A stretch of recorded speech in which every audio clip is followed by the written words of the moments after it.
With your area prepped and wiped down with acetone, and the reason I use acetone is because of its rapid drying, as you can see.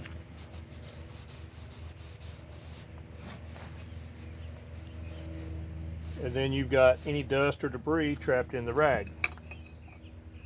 I'm going to start with a small amount of resin and a small amount of hardener, and then I'm going to bring a patch of fiberglass across the hole into the resin, and we'll begin our repair.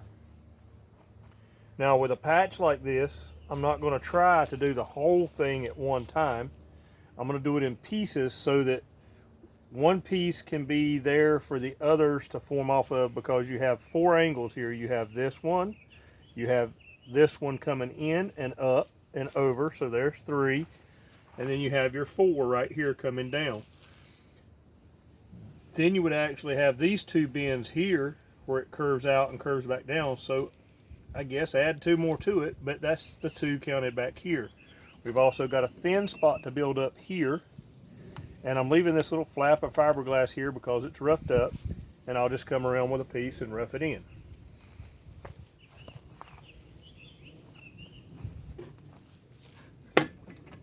And as I said, I'm not going to use a massive amount of resin to start the day.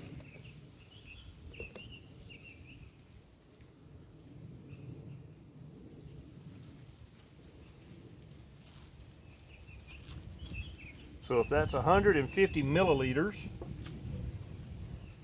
and why everything in the boat industry is not in the metric is beyond me. So you've got a little over 4 ounces at 150 milliliters, and then you're just going to add a few drops. You're not going to really have a lot of hardener in this. So I've moved it over to this little bottle so that I can count my drops. And out of experience, I know about how much I want in here.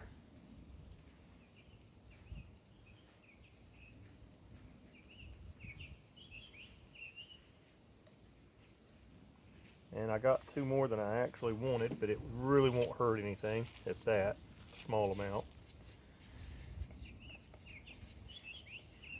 Now for beginners, I recommend you get a color activated resin. And what I mean by color activated resin, it changes color as the hardener is mixed into it. You don't want to mix fast in your resin, because if you mix fast in your resin, you'll get air bubbles in it. And air bubbles are the enemy of all fiberglass work. Now, with that being said, I'm going to get as much of the resin off of my mixing stick as possible. And I don't want to be leaning up on it, but I'm trying to stay out of the way for the camera. My son's come out to enjoy a stinky fiberglass repair. So the first thing I will do is I will come around my area that I want to apply the fiberglass to, and I'm going to go ahead and coat the area with the mixed resin and hardener. And what this will do is it'll give me an area to bind onto. Now it's a nice, cool, shady day. I'm at the lower end of the temperature for safely, effectively doing fiberglass repair, and the cloudy conditions are beneficial for the simple fact that they will help keep it from flashing off. Now when I say flashing off is you'll get a reaction to where the fiberglass will actually, or the resin will actually start to heat up and harden on you too soon. People call it flashing off in their cup. And if that happens, you can't really spread it anymore, because it'll start to look like smearing thick paste instead of resin. And I'm not worried if any of this on the outside is not covered by the fiberglass that I'm getting ready to start working into it, for the simplest reason that this will just be laminating resin on the outside of the repair. Now I'm going to figure how I want my starting patch to look, and then I'm just going to tack it on to this resin that's already on here, And then I'm going to add some resin to the cloth and pat it in. And what will happen is as the polystyrene that's used to hold the fiberglass strands together is hit by the resin, the chemical reaction is that it becomes clear. So you'll actually be able to see through it. It's translucent. And if you see little white spots in it after you've gone over it, those are your air bubbles. So you want to tap out your air bubbles. Now I'm going to have a low spot because I'm going over such a big hole, but that's not a problem because I'm doing the big piece first, and that adheres to a larger area. Now I've seen many people that believe in doing small spots first, but I've seen those tear back out just from the stress and movement of the vessel. So I don't like doing small spots. And besides, the old man that taught me how to do it, he taught me to do the big spots first, get your shape in, and once you've got your shape coming in, you can then build on top of that. Now, I don't even have to fill this area here in with resin yet. I can let these two top and bottom bends, I can let them adhere, I can let them tack up, and because this is pliable, I can come back in and do it at the end of my build out on this patch. Now you'll see this light streak right here. This is not an air bubble. This is actually down to white fiberglass beneath the colored fiberglass, and they did put some pigment in the glass work itself here.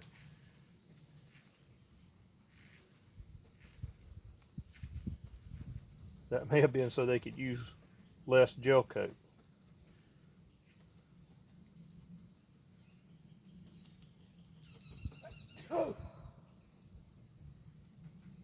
Bless you.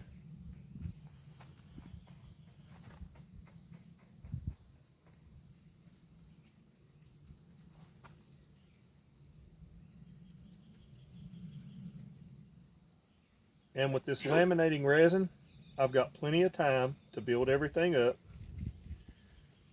And this piece hanging down, I'm not going to try to get it to adhere on a wrap underneath of the lip, because this is the union where the top and the bottom of the hull is put together. And it may need to be separated at some other time, so I'm not going to glass them together and make it hard for anybody that comes in behind me to work on it.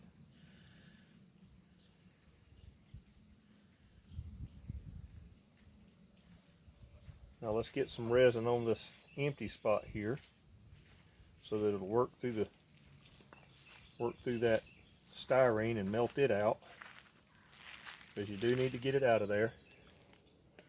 Now you could have also laid this on a piece of cardboard before you laid it up. You could have just saturated the styrene inside the cloth matting there, Bodie.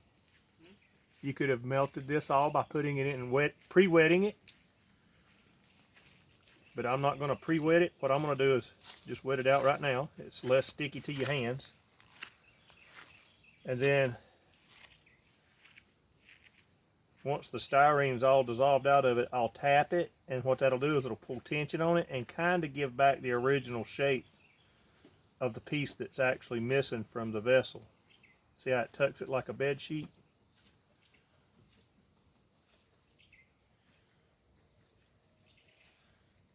And I'm not worried about low spots in this cloth right now or anything, because like I said, I can fill it with fiberglass and material and build it back up, and then it's a nice strong spot, because I am not a fan of filler. Filler is not strong, nor is it flexible as is fiberglass. And then I just pat the little air bubbles out of the two layers there.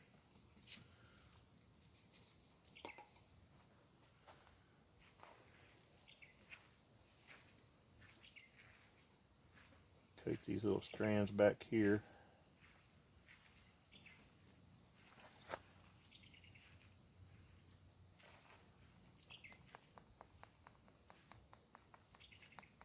And then I'm just using the brush to slightly pull tension on this open space here. Rids the air bubbles. And it stretches the fabric across this panel here.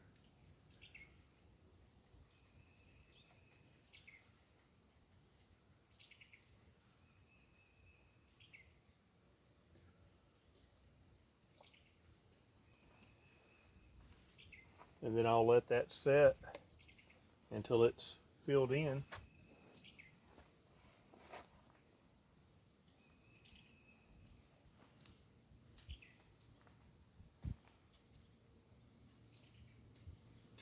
And then I'll build up on it. Because you're doing a patch job here, you don't have to be perfect.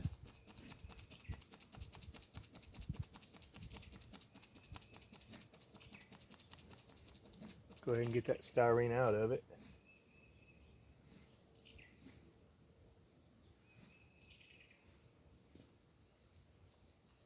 Try to get this double.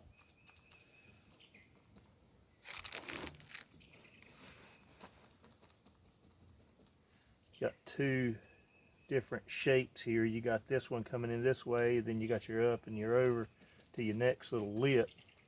So I'll just try to get a little something there, because your rub rail on the stern of the vessel comes across right here, and then it rivets in. So you'll have that in place. Wet that out so the styrene will dissolve.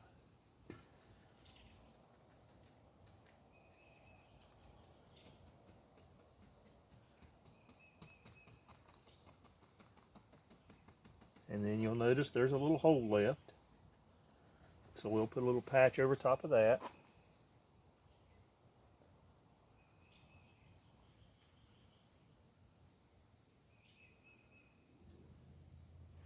I'm actually going to wet this one out like I did that little tiny piece. Just put it right here on the stern of the boat. Wet the center out. See, you can go about it any different way you want to, whatever you're comfortable doing. It's just like old Bob Ross said, just a happy little accident. And the next thing you've got is a vessel floating. Now try to keep a little indentation here so that the two can bond together. Now what it'll do is it'll actually, as I tap it in, it grabs a hold of the piece of cloth that was laid up before it, and then I can just tap them and pull them out, and it's not that deep of a depression anymore. I'm going to have a low spot right here to work out. I'm going to have a low spot right here to work out. These three low spots in the center, but they'll fill in really quick with fiberglass, and it won't be that big of a problem at all, because once the gel coat goes on top of this, and yes, there will be gel coat on top of this, and then I'll put their paint back on it. As much as I hate using paint on a aquatic vessel, I will put the paint back on it. It'll have black paint on it so that it'll match the other side. Well, the other side won't look like it does when I'm done with it. It'll look more like it had some time put in it.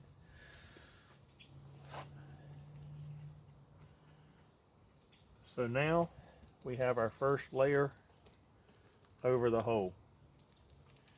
So the hole is now completely closed off. There isn't a hole in the boat. There is a patch on the boat. And you notice how this keeps coming down further and further as I pull and pull and pull on it? You gotta be careful. Don't want to poke any holes back through it. We're trying not to have holes, remember?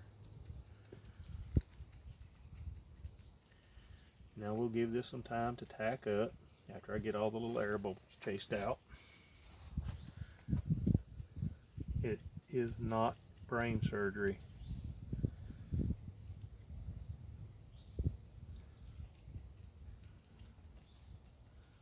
But it could be as much of a matter of life and death if you do this wrong, because if you get out on a vessel and it goes down, you're not close enough to swim back or reach help. You know what I'm saying? You gotta think things through. Every move you make, think what's the next move coming after this move. So if I make this move, it's going to force me to make another move, and that move is going to be forced to make another move. It's just like playing chess. Everything has a consequence. Every action means there has to be another reaction. So I get this all tapped in. We'll get her settled in. And then you have to reach a point to where you just stop. You walk away from it. Because if you keep on and keep on and keep on, you start going backwards. You start making a bigger mess than you are recovering from it.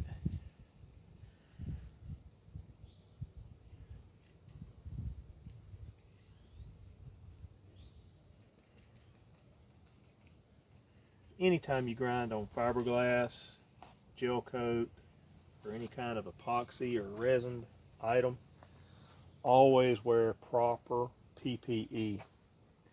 Your eye protection, hearing protection, and especially protect your lungs, because once you get this silicosis in your lungs, it stays there until it forms polyps or cancers, and then you lose part or all of your lung or your life. And I don't want anybody to suffer through that. My father currently has a piece of his lung missing due to the fact he would never wear respirators. He didn't like them. Said they made his face hot. He had a saying that, a little not as kind as what I will translate it to, but he said, "Masks are for sissies." Well, now with shortness of breath and part of that lung missing, I don't know if he realizes it or just resents me, but I was always one of those little safety guys, you know. I always thought you needed to take care of what God gave you. Let's fix that thin spot. And I pretty much, I'll have just a little bit of resin left over when I'm finished. Not much. That's leaning on its side here, but it's not even enough to register on the lowest milliliter over here, is it? No, there's not even. Maybe 25 milliliters is what's left in there. So I may have a little, and I like to actually have a little left in my cup for one reason. That little bit of resin, I can use it as a gauge to gauge when my resin is actually going to kick off, when it's going to be ready. So once it tacks off and hardens off in the cup, then I know for a fact that I can continue on my way and keep adding to it. Because once you've got this first layer in, then you can build it up. Now, this little indentation here, I'm going to try to tack it out a little bit. I don't want it that deep, but I don't want air pockets in behind it either. So that's going to be fun to play with. I'm just going to leave the depth. I've got it. It'll stay. Then if you've got a place that's just continually grabbing an air bubble back in it, here's a trick you can do on it. Just stop for a minute. Leave it alone. Go work on another part of it, and you'll notice as you tap your brush back and forth, you push the glass down to the surface that you're working on, and then as you push the surface down, resin comes to the top, and you'll have a little extra resin. Well, then you can move that little bit of resin around, and as you move it around, the little spot that was popping up and bringing the air bubble back in a minute ago, it now adheres. It forms a vacuum and seals itself back to the surface. Now, we're not worried about this hanging down because it will get cut off. And if you time it right, you don't have to grind it off. You can actually cut this off with your scissors and move on from there, and you have a nice clean edge. But either way, even if you grind it off, you'll have a nice clean edge because you'll grind it really nice and smooth. So this is our little patch. This is step 1 of probably 9. The next will move a lot faster because we've done the aggravation of giving ourselves an area to bite. We prepped the area, we cleaned it, we used a good heavy grit sanding abrasive to get down into it. And if you don't have a hand orbital sander like I do, don't worry, you can still do it. It'll just take you a little longer. You can start with a block of wood and a piece of sandpaper wrapped around it. You can just go to it. You can use sticks with sandpaper wrapped around them to get these curves right in here, and you'll learn. And don't worry, if it comes out all lumpy and catawampus like this looks, it's not going to be like that when it's finished. Now, if any of you have seen any of my repairs in the past videos that I've done, I really haven't shown in detail how I do everything. Now, my wife has an opinion on that I shouldn't show everybody how to do it. But you know, it's like this. 51 getting ready to be 52, and I can't show enough people how to do this to stop it from being a business, because there are still inherent health risks of doing fiberglass. You have to take these health risks seriously. And that is one thing that I do ask you to do. If you're watching my videos and you're following me, please know that everything I'm doing, I want you to take all the precautions necessary to protect yourself and ensure your longevity. Well, that's going to be this part of this video, and I hope you've enjoyed it. Please like, subscribe, leave a comment down below, and come on back and see me next time. This has been Pop's Old Boats.